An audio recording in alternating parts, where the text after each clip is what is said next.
राधे राधे महाराज जी। महाराज जी, मेरे सामने कुछ भी चल रहा होता है तो सोचता हूँ ये सब माया है, माया का रचाया हुआ है। इसलिए मैं जानना चाहता हूँ कि इस दिखावे की दुनिया से और इस संसार नाम की माया के डर से मैं कैसे दूर रहूं।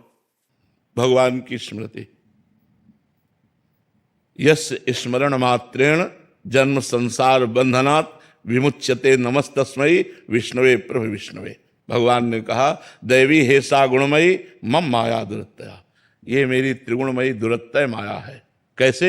जब बचो इससे, बोले मामेव ये प्रपद्यन्ते माया में ताम तरन्ति। मेरी शरण में आ जाओ। अब भगवान की शरण में जाने के लिए तैयार हो, हृदय से भगवान का आश्रय लो, नाम जप करो, भगवान की लीला कथा सुनो और सब में भगवान को देखकर व्यवहार करो, अभी आनंद आ जाएगा।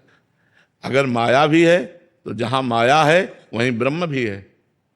आप बताओ, अगर ये सब माया है तो सर्वम खलमिदम ब्रह्म भी तो यही है।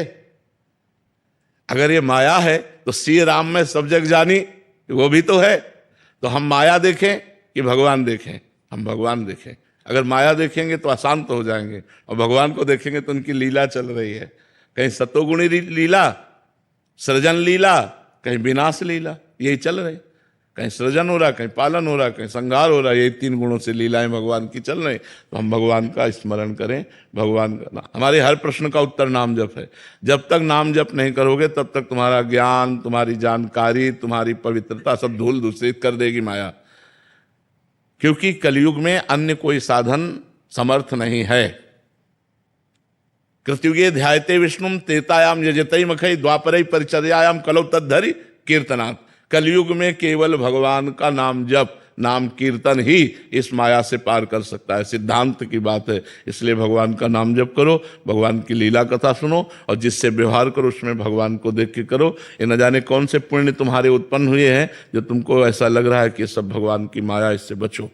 ये बड़े भाग्य की बात होती है जब इससे बचने का मन हो जाए। नहीं तो भगवान की आराधना करके यही सब मांगा जाता है, नहीं मांगा जाता। वो आपको सब माया नजर आ रही, ये तो भगवान की बड़ी कृपा है जो आपको ऐसा अनुभव हो रहा है। अब आगे बढ़ो, इसका परम लाभ लो। निरंतर भगवत स्मृति का तार जोड़ो, भगवान में अपनी स्मृति का तार जोड़ो, अभी आनंद आ जाएगा। महाराज जी, नाम की ऐसी रुचि सुन के उत्साह होता है कि नाम जप करें, फिर थोड़ी देर बाद फिर माया का ऐसा प्रभाव होता है कि इसीलिए बार बार सत्संग सुनना चाहिए।